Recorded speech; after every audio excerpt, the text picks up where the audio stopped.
Hello! Check this out, I'm just on the skyline, absolutely fantastic. Bathampton Meadows is on the other side of that, where they're going to put, well, they were going to put a big old park and ride. We'll see what happens now that the Liberals are in instead of Howlett, but anyway, it's not about politics. Mr. Hurley, how are you doing? Hope you're enjoying your day off, as I am. Right, I hope you can hear me as well. I don't want to try, there's a microphone on here somewhere, I keep putting my hand over it. But anyway, I've been having a think, right, and I've got a theory. I've got a theory that I want to share with you. Because I don't go to gyms that often anymore, if at all. In fact, the only time I do go is when there's workshops on and stuff like that, and the gyms that I do go to don't have machines. They have rigs to swing off and dangle off and heavy things to lift, but lift off the floor and all of that, so you're not sitting down. And those are the independent gyms, which I value very highly. But the big commercial gyms that I see are just full of machines, right? And when you walk in the front door, all you see is a whole host of treadmills, or those ones that you walk past that have got the big windows in the front to show everybody that you're doing your bit. And all you can see is treadmills and elliptical trainers and God knows what. And that's all you can see, right? Check out that behind me over there. Look, isn't that lovely? That's all you can see, right? And it got me thinking, why all of a sudden in this fitness industry, right? Because apparently there is a fitness industry, which I'll talk about in the future, because I think the fitness industry and actually getting fitter and stronger and healthier is a different thing. But anyway, so in the fitness industry, people tend to think, yeah, let's do loads of cardio. It's all about HIIT training. It's all about MetaFit. It's all about, you know, running, getting on the treadmill, doing as many, getting as out of breath as possible. Now this might sound funny. I'm just going to switch around because my arm's getting tired now. This might sound funny because I'm sound out of breath now, but this is my cardio, right? I'm going for a walk. This is what I do on my day off. Once a week, I go for a walk. At least once a week, if not more, but at least once a week. If I've got more time, I'll go more. And I think the reason why people have got obsessed with cardio is because when they do go walking or anything, or when you walk to work, or you have to run for the bus or whatever, you get out of breath. You get out of breath, right? So then you think, well, my cardio is rubbish because I get out of breath when I'm running for the bus. I get out of breath when I'm walking upstairs. See, that's what you think. That's going on in your head, right? You're like, yeah, so therefore my heart and lungs are rubbish. They're not working very well. Well, if you're alive, they're working pretty well as far as I'm concerned. You know, if you're still alive, you're breathing all right and your heart's working all right. If you're not, it's not. It's pretty simple. So I'm going to stop for a bit because this phone's slipping out of my hand because I'm a sweaty man. So I think that we get so obsessed with cardio because of that, because we get out of breath when we're walking, we get out of breath walking up the stairs. When actually I think that's a movement problem. I think it's a movement problem. I think it's because when we do move, we move inefficiently. Okay? So therefore, you know, you might be moving to compensate for a sore hip, a sore shoulder, a sore ankle, a sore knee or whatever. So when you are moving, you're moving inefficiently and then you get out of breath. And the reason why you get out of breath is because your body's under stress when you're moving. And then that's when you decide, right, I have to have a seat, I have to sit down.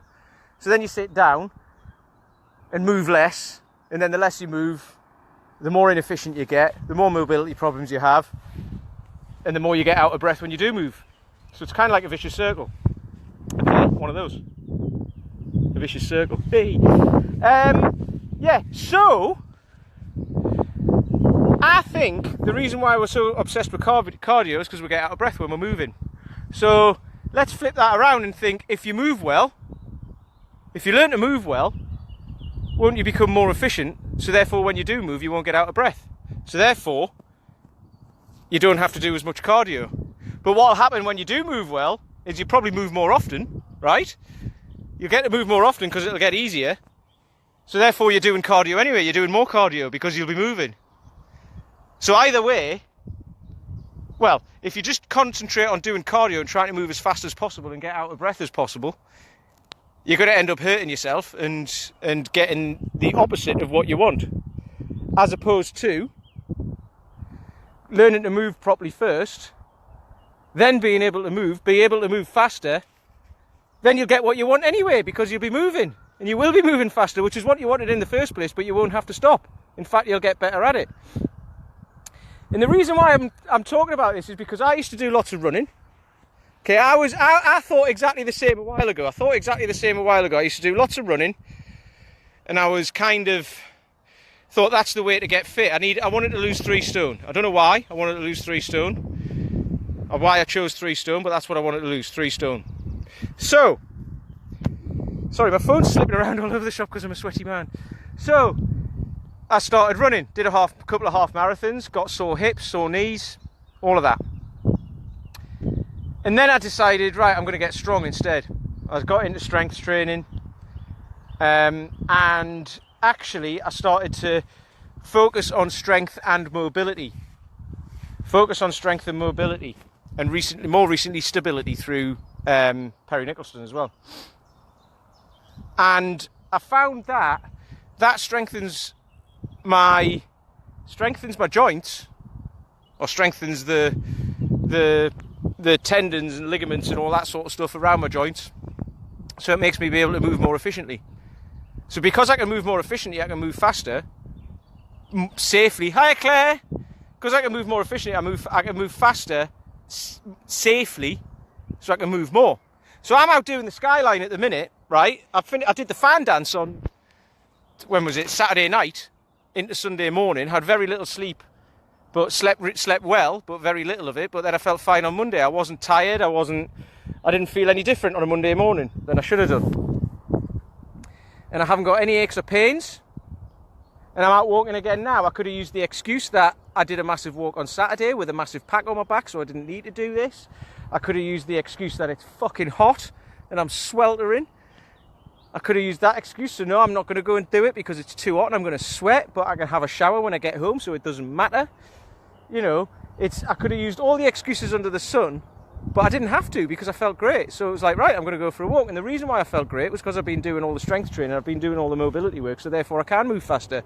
So my cardio is actually a shitload better than it was 3 or 4 years ago when I was doing half marathons. And I haven't ran for ages. I don't do running, I don't like running. I like walking, so this is my cardio. Because I prefer it, it's more enjoyable. I still get my heart rate up and I still get a sweat on.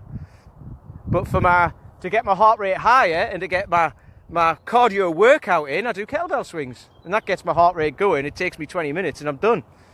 And then I can go and enjoy my cardio. Thanks, Ashley. So yeah. So, if you want to know how to begin all that, I've got a program, which is where I started on this. I nearly said it yesterday as well, on this journey.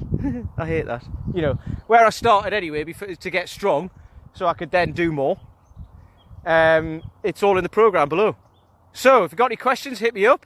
If you want to know a little bit more about the program, hit me up. Or, it's free, so you can just download it anyway. And then if you want to know more about it, you can hit me up. So, I'll whack it in later, because I'm out on my walk at the minute. And I'll talk to you tomorrow. Tatty bye. Oh, hang on. Whoa, cycle the 2 tunnels. Exactly, Paul. And would you have been able to do that a year ago? You know, this is the thing. You probably would have done, actually, thinking about it, because you're probably going to say, no, I wouldn't. You probably would have been able to do it, but you would have done it a damn sight slower. You would have been more out of breath, and you probably would have had a sore back or sore hip. You know, and you probably would have been put out for 3 days. So, there you go, eh? Right, I'm going to crack on. No, you would have been able to, yeah, anyway. I'm going to crack on. Download my program if you want to know more, and I'll talk tomorrow.